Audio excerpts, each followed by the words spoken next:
Venkaiah sir, Sujatha madam, Kantharao sir, Saidul sir, Mahender Reddy sir, Ramesh sir, అందరికీ హృదయపూర్వక నమస్కారం. హ్యాపీ ఏంటంటే నేను వచ్చే ముందు పిల్లలతో కామ్లా తీసుకొస్తుంటే నేను అన్నాను, మీరేనేది ఈ విషయం పెట్టుకోవడం వస్తుంది. ఒక వ్యవస్థని స్టార్ట్ చేసి 15 మంది పిల్లలతోటి రూపాయి పెట్టుబడి లేకుండా కేవలం మానవ సంబంధాలతోటి 39 సంవత్సరాల సుదీర్ఘ ప్రయాణం జరిగింది. Non stop journey to successful records. ఎన్నో స్కూల్స్ వచ్చినాయి, ఎన్నో స్కూల్ పోయినాయి. నేను మీతో రిక్వెస్ట్ చేశాను, బిఫోర్ నా దగ్గరకు వచ్చి చేసేవాడిని. మీరు చదివిన స్కూలు, మీరు తిరిగినటువంటి స్థలం ఇప్పటికీ సజీవంగా పబ్లిక్లో ఉంది.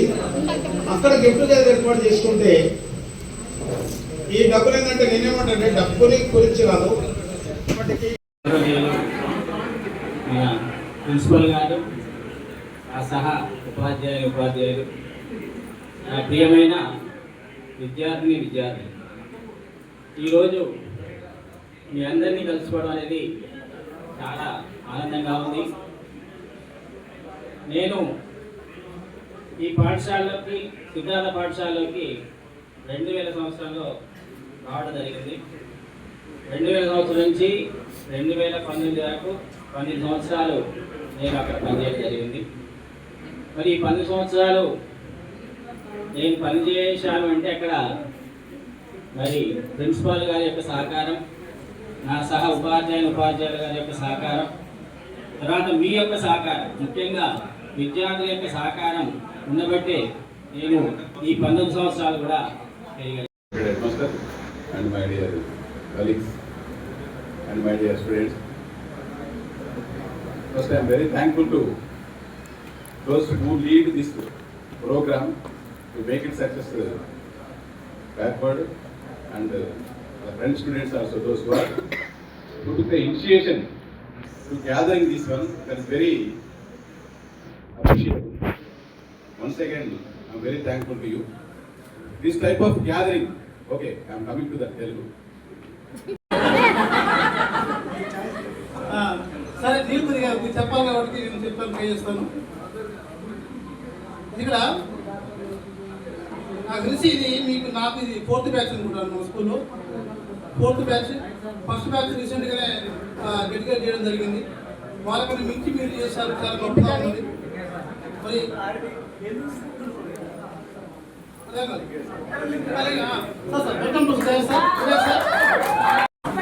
ప్రియమైన విద్యార్థులందరికీ కూడా నా హృదయపూర్వక ధన్యవాదాలు.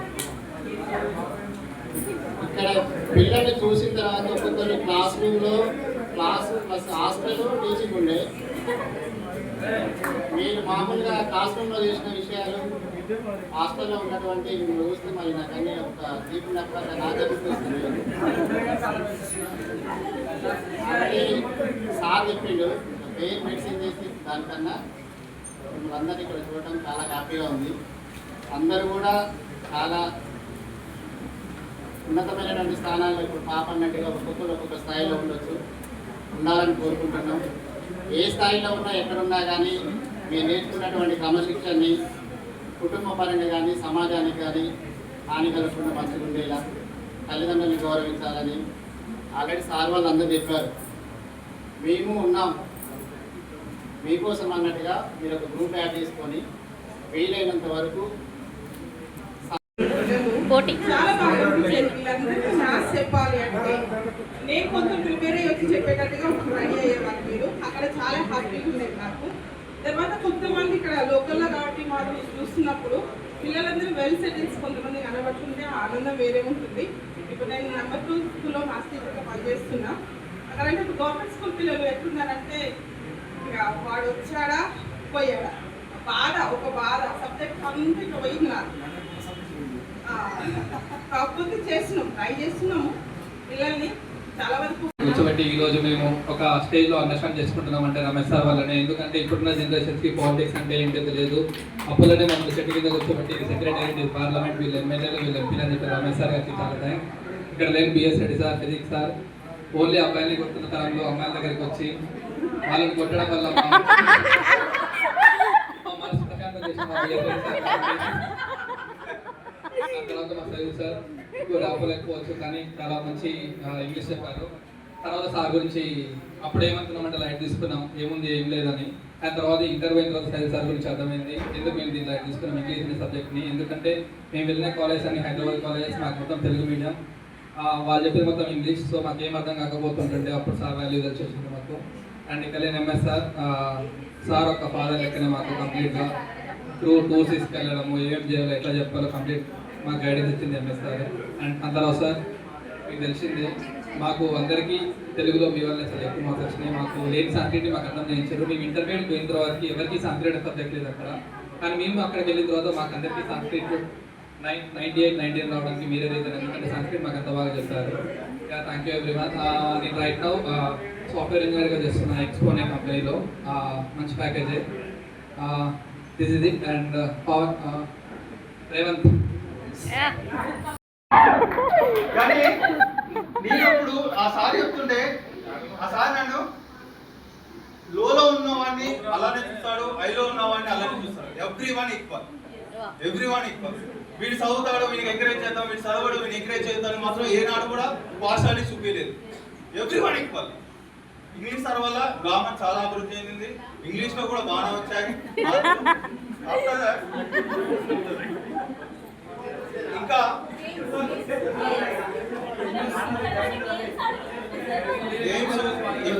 ఎవ్రీథింగ్ వీళ్ళు ఉన్నారు కాబట్టి మనం ఉన్నాము. తర్వాత ఇప్పుడు మా పేరెంట్స్ తో డిస్కషన్ వచ్చినా కూడా అసలు మేము టీచర్స్ అయ్యి ఉండి నన్నెందుకు తెలుగు మీడియంలో చదివించారు అని నేను ఎప్పుడు రిగ్రెట్ ఫీల్ అవుతుండే. దాని తర్వాత బీటెక్ అయిపోయింది. బీటెక్ అయిపోయాక నేను ఒక జేకేఫెన్ అనే కంపెనీలో జూనియర్ ఇంజనీర్గా వర్క్ చేశాను.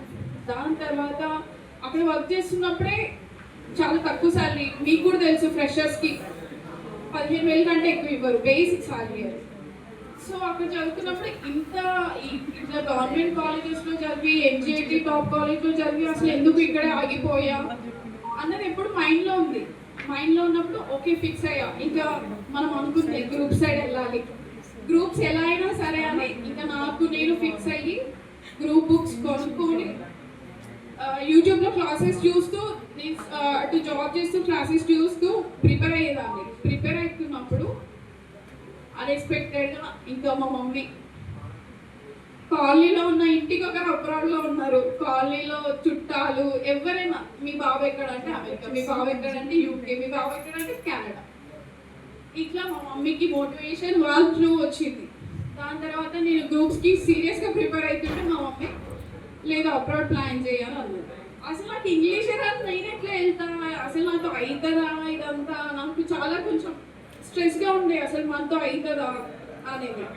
దాని తర్వాత ఇంకా ఎగ్జామ్స్ రాసి కొంచెం బేసిక్ అయితే తెలుసు ఇంగ్లీష్. మరి ఇంగ్లీష్ మీడియం వాళ్ళంతా మనం అంత ప్రొఫెషనల్గా మాట్లాడకపోయినా ఓకే మేనేజ్ చేయగలుగుతాం. ఏ రెస్టారెంట్కి వెళ్ళినా బయటకు వెళ్ళినా మనం కమ్యూనికేట్ చేయగలుగుతాం. ఇంకా అలా మా మమ్మీ విష్ వల్ల నేను ఇప్పుడు కెనడాలో ఉన్నా. నేను వెళ్ళి 4 years అవుతుంది. 3 years 9 months అయింది. ఆ 3 years 9 months తర్వాత ఫస్ట్ టైం ఇక్కడికి వచ్చి 10 days అవుతుంది. వచ్చిన నాకు మా హస్బెండ్ వచ్చేసి సబ్ ఇంజనీర్గా వర్క్ చేస్తున్నాడు ఎలక్ట్రిసిటీ డిపార్ట్మెంట్లో. నాకు 2 పిల్లలు, 2 daughters 10 years old and 8 years old ఉన్నారు.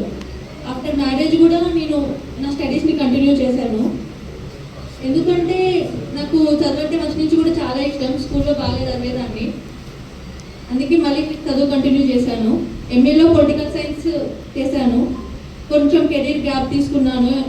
ఆ తర్వాత టెలికమ్యూనికేషన్లో వర్క్ చేశాను. కానీ నాకు సోషల్ సైడ్ వెళ్ళాలంటే చాలా ఇంట్రెస్ట్. దానికి కారణం మాత్రం రమేష్ సార్ అని చెప్పాలి. ఎందుకంటే ప్రతిరోజు సోషల్లో ఎవ్రీ సైడ్ బిట్స్, సాక్షి పేపర్లో బిట్స్ చేసేవాళ్ళం బాగా కూర్చొని 10th లో. నాకు చాలా మంచిగా అనిపించాయి. నేను జాబ్ రిజైన్ చేసి యాజ్ ఏ మదర్గా నాకున్న రెస్పాన్సిబిలిటీస్ వల్ల గ్యాప్ తీసుకొని ఆ తర్వాత నేను లాసెట్ రాశాను. లాసెట్ చాలా గ్యాప్ తీసుకొని రాసినా కూడా నాకు 222 ర్యాంక్ వచ్చింది. నేను అంతగా మాత్రం కూడా ప్రిపేర్ అవ్వలేదు. అయినా కూడా నేను రావడానికి కారణం రమేష్ సారే. ఎందుకంటే ఆ సార్ చెప్పిన కాన్స్టిట్యూషన్, ఆ సార్ చెప్పిన ఫండమెంటల్ రైట్స్ అనేవి నాకు ఇప్పటికీ మైండ్లో నుంచి పోలేదు. మిగతా సబ్జెక్ట్లో అన్నింటిలో 10/10 వచ్చినా కూడా నాకు ఇంకా సోషల్ మీద అంతే ఇంట్రెస్ట్ వచ్చింది. ఆ తర్వాత ఇలానే కంటిన్యూ చేశాను. ఇప్పుడు ఎల్ఎల్బి ఫైనల్ ఇయర్ చేస్తున్నాను. దాంతోపాటు ఈక్వల్గా కోర్ట్ ప్రాక్టీస్ చేస్తున్నాను అండ్ జి వెంకటరెడ్డి సార్ దగ్గర వర్క్ చేస్తున్నాను. And Rangareddy district court and Nampally criminal కోర్టులో కోర్ట్ ప్రాక్టీస్ చేస్తున్నాను. మీకు ఎవరికైనా any legal suggestions, legal assistance కావాలంటే కాంటాక్ట్ మీ. ఏదైనా అనుకోవచ్చు. ఇంకా నాకు ఇక్కడికి ఫస్ట్ రావాలనిపించింది, కానీ తర్వాత ఈ గ్రూప్లో ఈ గొడవలు ఇవన్నీ చూసిన తర్వాత సరే వీళ్ళు ఇంకా అనుకున్నాను. తర్వాత ఒక్క మెసేజ్తో గ్రూప్ అంతా కామ్ అయిపోయింది. తర్వాత అనిపించింది ఓకే వీళ్ళు ఫ్రెండ్స్, మనందరం ఎన్ని రోజుల తర్వాత కలిసినా కూడా మనం ఇంకా చైల్డ్హుడ్ మెమోరీస్ మన ఫ్రెండ్స్ ముందు మనం ఓపెన్ అవుతాం అనిపించి అలా చేశారనుకున్నాను. తర్వాత వచ్చాను. ఇక్కడికి వచ్చినందుకు నాకు చాలా హ్యాపీగా ఉంది. First of all get together arrange చేసిన వాళ్ళందరికీ థ్యాంక్ యూ. మీరు లేకపోతే ఈరోజు ఇది జరిగేది కాదు. మీ వాల్యుబుల్ టైంని కూడా మా కోసం ఇచ్చినందుకు, ఇంత ఆపర్చునిటీ క్రియేట్ చేసినందుకు మీ అందరికీ first of all thank you. మనం ఈరోజు ఇంతకుముందు 13 years బ్యాక్ మనందరం ఒకే క్లాస్ రూమ్లో కూర్చొని ఉండేవాళ్ళం. అప్పుడు ఏం లేదు, హోంవర్క్స్ గురించి భయం, ఎగ్జామ్స్ గురించి వరీ అవుతూ కూర్చునే వాళ్ళం. కానీ ఇప్పుడు విత్ జాబ్స్ రెస్పాన్సిబిలిటీతో మనందరం ఇప్పుడు ఇక్కడ ఉన్నాం. అంతే, మన కాలం మనం చేంజ్ చేయొచ్చు, టైం మనం చేంజ్ చేయొచ్చు, కానీ ఫ్రెండ్షిప్ మాత్రం మారలేదని ఇక్కడికి వచ్చిన తర్వాత అందరూ రిసీవ్ చేసుకున్న తర్వాత నాకు అర్థమైంది. ఎందుకంటే అందరూ చాలా బాగా మాట్లాడుకున్నాం, ఇవన్నీ మెమోరీస్ని షేర్ చేసుకున్నాం. అంతేకాకుండా మనం ప్రతిరోజు ఇట్లనే టచ్లో ఉండి ఆ తర్వాత కూడా అందరం హెల్ప్ చేసుకోవాలనుకుంటున్నాను. మనకి ఎడ్యుకేషన్తో పాటు ఇంత మంచి విలువల్ని మనకి నేర్పించిన సార్ వాళ్ళకు కూడా first of all thank you. ఎందుకంటే మనకి 10th క్లాస్ తర్వాత మన సార్ వాళ్ళు మనతో లేకపోయినా కూడా మీరు ఇచ్చిన ఎడ్యుకేషన్ అనేది, మీరు ఇచ్చిన వాల్యూస్ అనేవి ఇప్పటికీ మాతోనే ఉన్నాయి సార్. అవి చీకట్లో వెలిగించే దీపంలాగా ఇప్పటికీ మాకు ఉపయోగపడుతున్నాయి.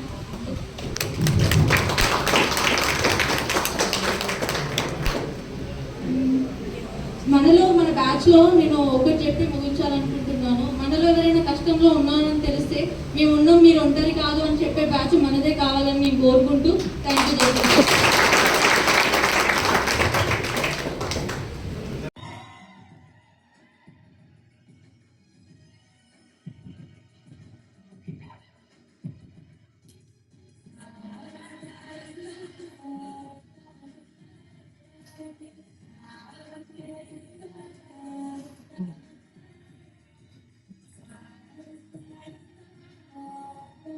అప్పుడు సిద్ధార్థ స్కూల్లో జాయిన్ అయినప్పుడు రమేష్ సార్ నేను ఒకే రోజు జాయిన్ అయినాం. మేము ఫ్రెష్గా వచ్చినాడు, కసితో వచ్చినాం. మా సబ్జెక్ట్ని మేము ఇంప్రూవ్ చేయాలి, ఎంతో కొంతమంది పిల్లల్ని ఈ దేశానికి, రాష్ట్రానికి అందించాలి అనే కసితో వచ్చినాం. నేనైతే మీ అందరికీ నమస్కారాలండి. మీకు ఎందుకు నమస్కారాలు పెట్టానో లాస్ట్ స్పీచ్లో తర్వాత చెప్తా. చూడండి, నేను సిద్ధార్థ స్కూల్లో దాదాపు 18 సంవత్సరాలు చేశానండి. చాలామంది ఇవాళ మంచి పదవులలో, మంచి ఉద్యోగాలు, మంచి మంచి పొజిషన్లో ఉన్నారు. వాళ్ళని చూస్తే చాలా సంతోషం అనిపిస్తుంది. మా పిల్లల కన్నా వాళ్ళని చూస్తే చాలా హ్యాపీగా అనిపిస్తుంది. అయితే నేను తెలుగు మీడియం డౌన్ అయిన తర్వాత నేను కొద్ది రోజులు రియల్ ఎస్టేట్ చేసిన, కానీ అది నాకెందుకో నా సోల్ ఒప్పుకోలేదు. నా సోల్ అంటున్నా, నేను ఆత్మ, నా ఆత్మ ఒప్పుకోలేదు. ఒప్పుకోక సరే నేను మెడిటేషన్ ఫీల్డ్కి వచ్చాను, అంటే ధ్యానం అనే ఫీల్డ్కి వచ్చాను. ఇప్పుడు నేను ప్రజెంట్ మెడిటేషన్ మాస్టర్గా ఎక్కడ అవకాశం ఉన్నా చెప్తున్నా, ఫ్రీ సర్వీస్. ఎందుకు చెప్తున్నానంటే ఫ్రీ సర్వీస్ అనేది అది దైవ కార్యంతో సమానం. మెడిటేషన్ అనేది అంటే ధ్యానం. మీరు ఏమనుకుంటారు అంటే మెడిటేషన్ అంటే ఏదో మునులు చేయాలి, ఏదో మహర్షులు చేయాలి, ఏదో పోయి హిమాలయాలలో చేయాలి, లేకపోతే ఆ నాగసాధులు అసలు చేయాలి, లేకపోతే ఇంకా వేరే ఎవరో పనికిరానోడు పోయి ఏం పని లేనోడు పోయి ఆ హిమాలయాల్లో అడవులలో కూర్చొని చేయాలి అని అనుకుంటారు. మెడిటేషన్ అనేది ఒక ప్రక్రియ. మెడిటేషన్ అనేది ఒక ప్రక్రియ. మనకు ఎనర్జీ 3 విధాలుగా వస్తుంది. ఒక 5 నిమిషాలు 10 నిమిషాలు తీసుకుంటా. అయితే చూడండి, మరి ఇక్కడికి వచ్చేసినటువంటి మా తోటి సహచరులైనటువంటి ప్రతి ఒక్కరికి, మరి ఉపాధ్యాయులకి అందరికీ, మరియు విద్యార్థి ప్రియమైన విద్యార్థులందరికీ మరొకసారి ధన్యవాదాలు తెలియజేసుకుంటాం. మరి మీ బ్యాచ్, మరి ఇక్కడ ఉన్నటువంటి మీరందరూ ఇప్పుడు ఏ రంగాల్లో ఉన్నారు, ఏ విధంగా ఒక గ్రూప్ అనేది ఏర్పాటు చేసి ఈరోజు కార్యక్రమాన్ని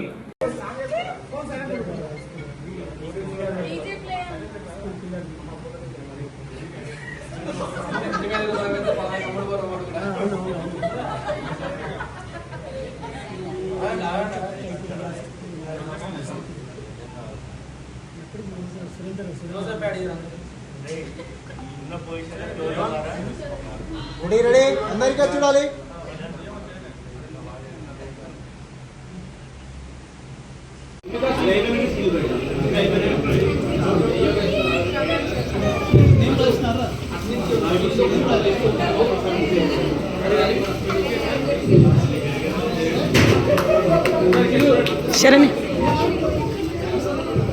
He's not expecting like class even.